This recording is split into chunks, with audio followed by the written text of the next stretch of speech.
Tem uma violência que não deixa marca no corpo, que não aparece em laudo, não gera internação, não produz foto para boletim de ocorrência.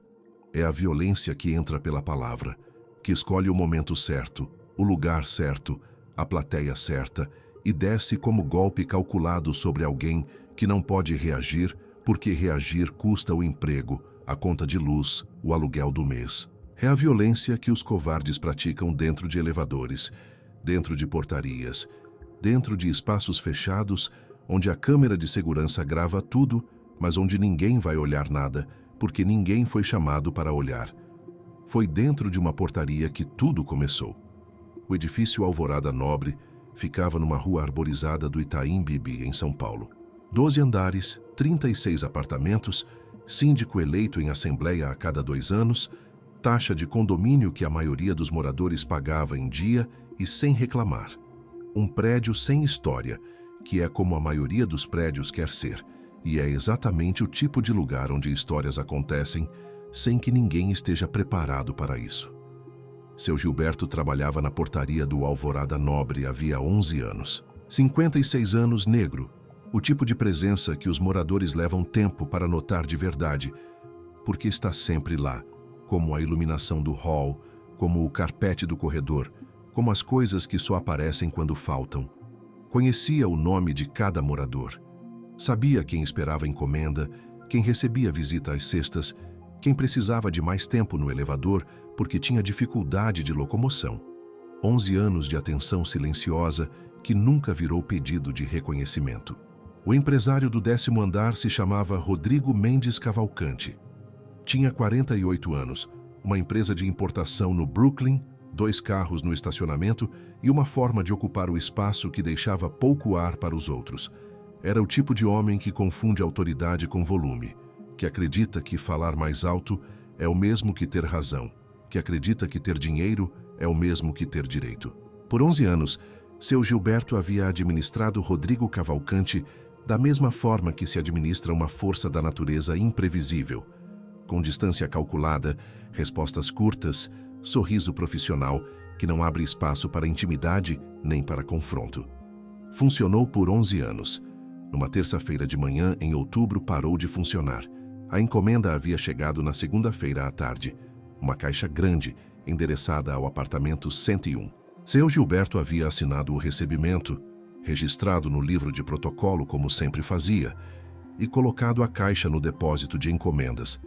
Procedimento padrão, igual para todos os moradores, igual aos 11 anos anteriores.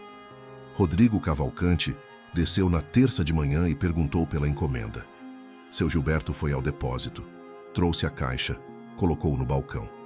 Rodrigo olhou para a caixa, olhou para seu Gilberto e disse que a caixa estava amassada num canto. Seu Gilberto olhou para o amassado. Era uma marca pequena, lateral, que quase certamente havia sido feita durante o transporte. O tipo de coisa que acontece com encomendas que as transportadoras produzem e que os porteiros recebem sem ter como impedir. Explicou isso com a voz de sempre, pausada, profissional. Rodrigo não queria explicação, queria alvo. O que veio a seguir durou menos de 2 minutos. Mas 2 minutos podem ser muito tempo quando a palavra escolhida é a palavra certa, para fazer o máximo de dano no menor espaço possível. Rodrigo usou o nome de seu Gilberto uma vez, só uma, no começo, para estabelecer que sabia com quem estava falando. Depois não usou mais, usou outras coisas. Usou a palavra que escolheu para terminar. Chamou seu Gilberto de lixo. Não foi dito baixo, não foi dito de costas. Foi dito de frente, com volume suficiente para que a mulher que estava esperando o elevador ouvisse. Para que a câmera de segurança registrasse a boca se movendo, mesmo sem áudio. Seu Gilberto não respondeu. Ficou parado atrás do balcão com a postura de quem aprendeu ao longo de décadas que a única proteção disponível às vezes é a imobilidade. Rodrigo pegou a caixa e subiu. O elevador fechou. A mulher que havia esperado o elevador, moradora do 5º andar chamada Cristina, ficou parada por um momento no hall. Olhou para seu Gilberto. Ele estava olhando para o livro de protocolo aberto na frente dele, como se estivesse relendo algo que já sabia de cor. Não estava. Estava apenas olhando para um lugar onde não precisava de olhar de volta. Cristina entrou no elevador sem dizer nada. Essa é a parte da história que ninguém gosta de contar. Não o agressor. Esse tem papel definido, é fácil de nomear. A parte difícil é a testemunha que não age, que vê, que ouve, que entende o que acabou de acontecer e que entra no elevador porque o elevador está ali e porque não entrar exige uma decisão que naquele segundo não estava disponível. Cristina chegou ao apartamento, colocou a bolsa na cadeira, ficou em pé na cozinha por alguns minutos. Depois pegou o celular.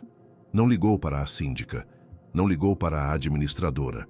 Ligou para uma amiga que morava no bairro vizinho e que havia 2 anos antes mencionado um nome numa situação parecida, diferente nos detalhes, igual na essência. A amiga disse o nome: Lúcio Flávio. Lúcio Flávio recebeu a mensagem de Cristina às 11 horas daquela manhã. Leu 2 vezes. Não porque era confuso, era claro. Leu 2 vezes porque tinha o hábito de ler as coisas 2 vezes antes de responder, porque a segunda leitura às vezes revela o que a primeira esconde. Respondeu perguntando 3 coisas: o nome completo do morador, se havia câmera de segurança na portaria e se seu Gilberto tinha algum representante sindical ou vínculo com algum sindicato de trabalhadores. Cristina soube responder as 2 primeiras. A terceira não sabia. Lúcio Flávio disse que descobriria. Disse para Cristina não fazer nada ainda, não falar com a síndica, não circular o assunto entre os moradores, não postar em nenhum grupo. Disse que precisava de 24 horas. 24 horas. O que Lúcio Flávio fez nessas 24 horas não foi espetacular. Foi metódico. Foi o tipo de trabalho que parece simples quando descrito e que é tecnicamente exigente quando executado, porque cada passo errado fecha uma porta, e portas fechadas em casos assim raramente reabrem. Primeiro, o contexto trabalhista. Seu Gilberto era funcionário registrado da empresa de administração de condomínios que prestava serviço ao Alvorada Nobre. Tinha carteira assinada, 11 anos de vínculo, férias em dia sem advertência no histórico. Essa informação era pública. Constava no CNPJ da administradora, cruzado com o tempo de serviço mencionado por Cristina. Lúcio Flávio verificou se havia sindicato da categoria com atuação ativa na região. Havia o Sindicato dos Trabalhadores em Empresas de Asseio, Conservação e Serviços Terceirizados de São Paulo, com sede na República. Ligou para o sindicato. Não como advogado, não como representante de ninguém, como alguém que tinha uma pergunta sobre um procedimento. A pergunta era simples. Em caso de assédio moral documentado contra trabalhador terceirizado dentro de unidade condominial, quem respondia? A administradora, o condomínio ou o morador diretamente? A resposta foi que podiam responder os 3, dependendo de como o caso fosse instruído. Lúcio Flávio anotou. Guardou o nome de quem havia atendido. Segundo, a câmera. Cristina havia confirmado que havia câmera na portaria. O que Cristina não sabia, e o que Lúcio Flávio precisava saber, era quem controlava as imagens, por quanto tempo ficavam armazenadas e quem tinha acesso legal a elas. Em condomínios, as imagens de câmera de segurança pertencem ao condomínio e são acessíveis mediante decisão do síndico ou por ordem judicial. O síndico do Alvorada Nobre era uma mulher chamada Dotira Helena Saraiva, moradora do 7º andar, médica aposentada que havia sido eleita havia 8 meses, com a plataforma de modernizar a gestão do prédio. Lúcio Flávio não conhecia a doutora Helena, mas conhecia alguém que a conhecia. Esse era o tipo de conexão que a Zona Sul havia construído nele ao longo dos anos, e que funcionava muito além da Zona Sul quando necessário. A conexão disse que doutora Helena era uma mulher justa, que não tolerava desrespeito, e que havia tido um desentendimento com Rodrigo Cavalcante numa assembleia 2 meses antes, por questão de vagas de garagem. Esse detalhe não era central, mas detalhe nunca é descartável antes de se saber o que é central. Terceiro, e esse foi o passo que Lúcio Flávio deu com mais cuidado, foi até a portaria do Alvorada Nobre na tarde do mesmo dia. Não foi como representante de ninguém.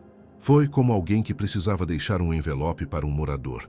Pretexto simples, funcional, que justificava a presença sem exigir explicação. Seu Gilberto estava no turno.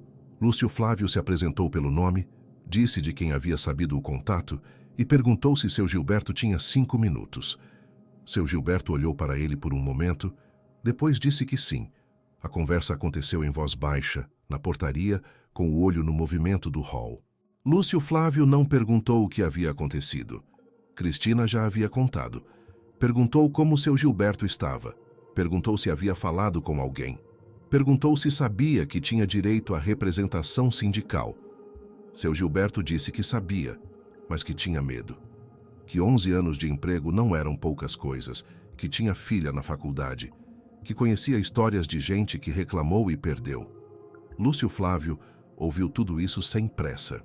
Depois disse: "Eu não vou pedir que você faça nada que coloque seu emprego em risco. Mas preciso que você me diga uma coisa. O que aconteceu hoje de manhã está na câmera." Seu Gilberto disse que sim, que a câmera da portaria gravava com áudio desde a última reforma do sistema de segurança há 2 anos. Lúcio Flávio ficou quieto por alguns segundos. Depois disse: "Então a câmera sabe o que aconteceu, mesmo que você nunca precise falar." Seu Gilberto demorou para entender o que isso significava. Quando entendeu, ficou olhando para o balcão por um momento. Lúcio Flávio deixou um cartão com número de telefone. Disse que ligaria se precisasse de algo de seu Gilberto. Disse que esperava não precisar.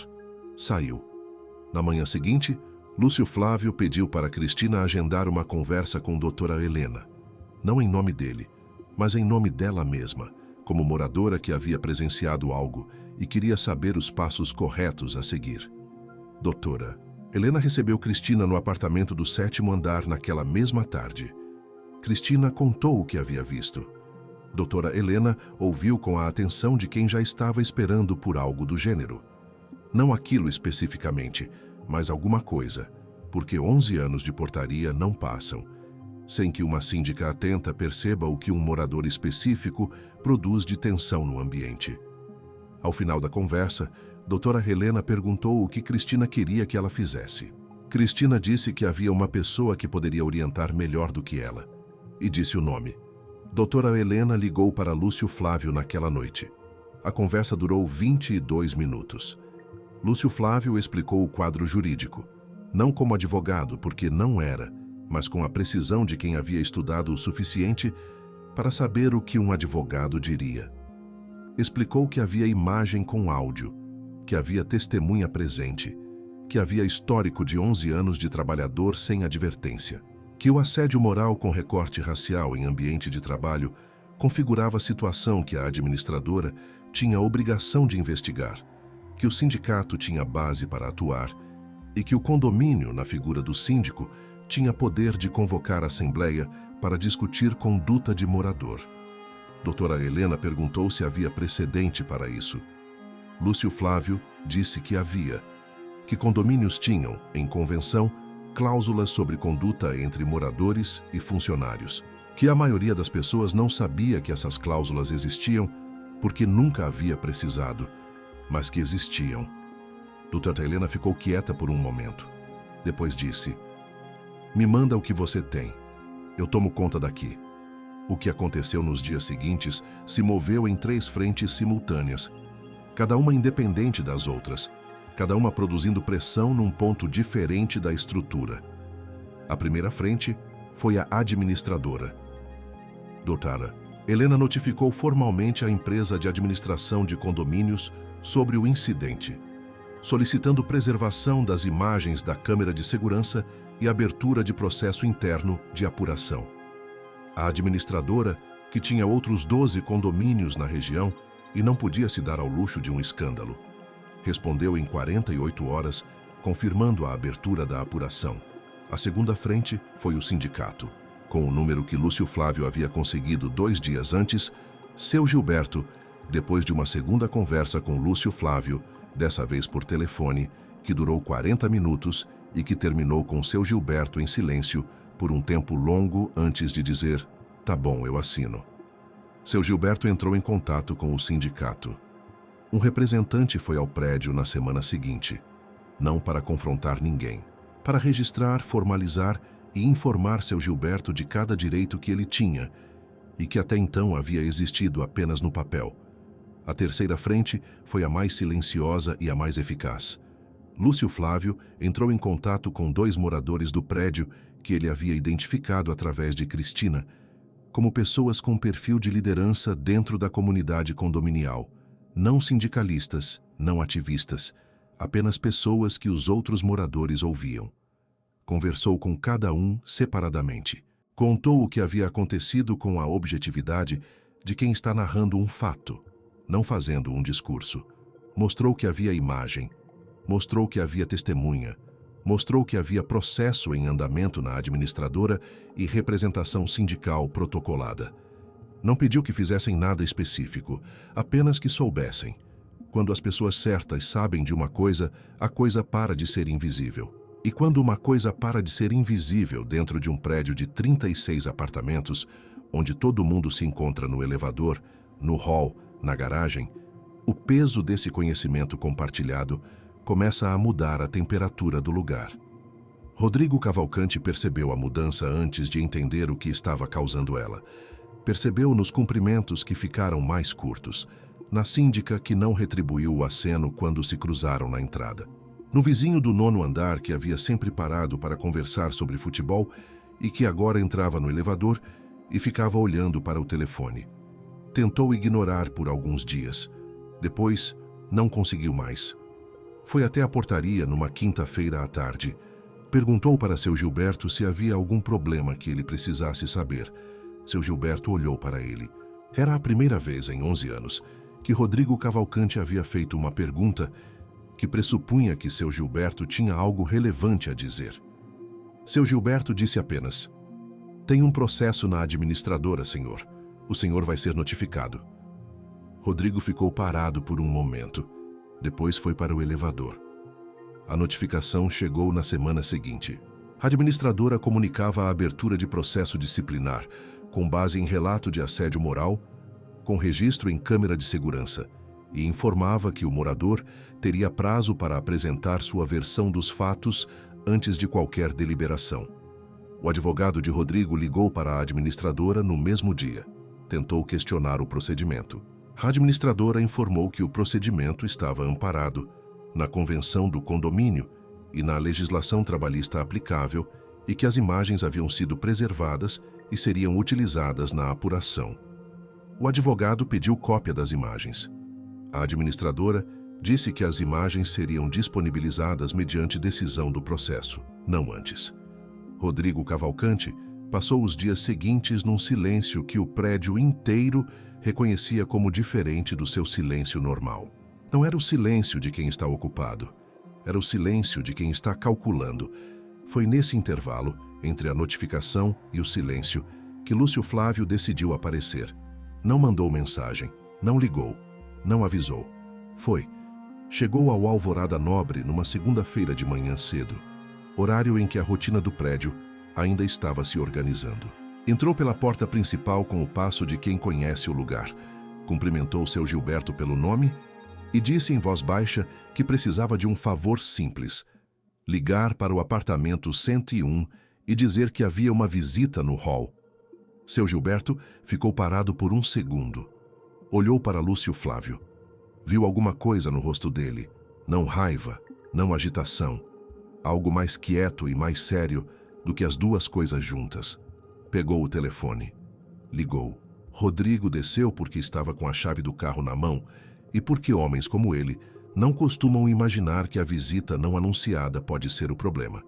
Entrou no hall e encontrou Lúcio Flávio de pé no centro do espaço, sem se apoiar em nada, com as mãos livres e o olhar direto.